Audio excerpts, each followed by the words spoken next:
tactical vehicle is one of the Army's most recent innovations, set to replace the Humvee. And even after all the real-world upgrades, we wanted to see what superpowers you'd add. Hey, Marines Corporal Alex Smith here. I'm here in Quantico for the demonstration of the capabilities of the new Jltv. The Jltv meets the challenges of a 21st century full-spectrum operating environment. It restores payload and performance that were traded in order to add protection in recent conflicts, and improves the commander's ability to balance payload, mobility performance, and protection. Lieutenant General Robert Walsh had this to say. It brings a new truck, and we need new trucks.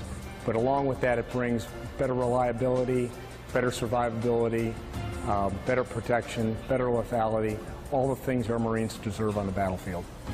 Specifically, the Jltv will provide our soldiers with protection, payload, performance, transportability by the CH-47 or CH-53, connectivity, and supportability. While Marines at Camp Lejeune will get the first look at the Jltv in July of 2019, the rest of the fleet will begin to see it later that year. It's definitely cool looking. I mean, the improvements are incredible. The power in it is a lot more. You can go up almost anything. Protection is the #1 thing that's important. When we get into a vehicle, no matter what kind of vehicle it is, it's pretty much our home. Durability, survivability.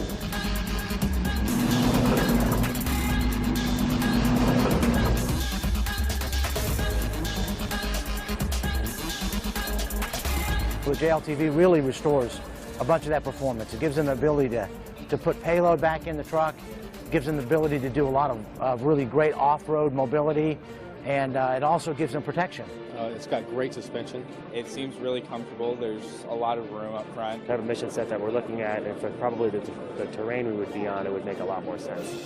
Force protection, mobility, the ability to mount anything and everything we want, from lethality to communications. I think it's cool. It's beefy. 视频前的你，如果在男性持久力、勃起硬度等方面不满意，现在就加郭老师微信358-163-379，让郭老师帮助你持久坚挺，延时20到40分钟，补肾壮阳，延时助勃，增强夫妻性生活，28天彻底告别快男软男，做回自信的自己。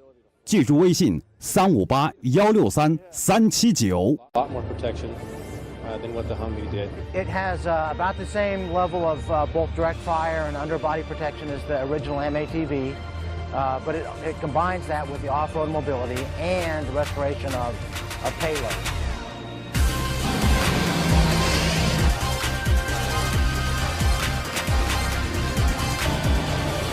Seems like a miniature MRAP. To me, it looks like more of a stable platform than a Humvee. If there was anything that they really couldn't go over, rocks, mud, the sand, so it maneuvered very well and provided good comfort. If I could give you this vehicle for a week, where would you go with it and what would you do? Well, you know, having been out to the Mojave Desert several times at NTC, I would love to take it out there for a few days and just drive it around and have a lot of fun off-roading. I would take it to probably the swamps of South Florida and the Everglades. It would be in the woods. I'd go rooting with it and see if I could get it stuck. Somewhere like in probably Fort Drum, New York, and see if we could break it. I probably would go to NTC, would be a place I might go. I think it's great. And so far, I like it. It's a great system.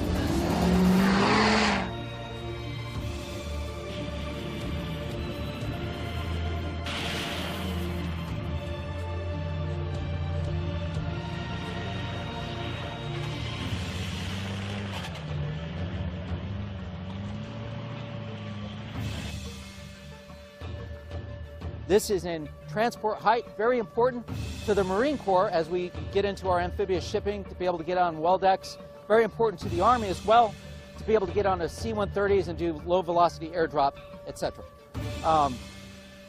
It's normally in operational mode, which is shown here, and that's how on a day-to-day basis soldiers and Marines will operate the vehicle. Now, it does have a capability where we can go to fording height, which is essentially 60 inches. The vehicle can raise, and that's very important for the Marine Corps. That's a Marine Corps-centric or specific requirement so that we could clear water obstacles, part of our amphibious nature.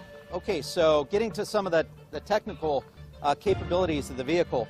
The suspension has 20 inches of travel, and that was actually used in a Baja 1000 race. It uses a Duramax V8 engine, much like you would find in a Silverado or a Sierra pickup truck.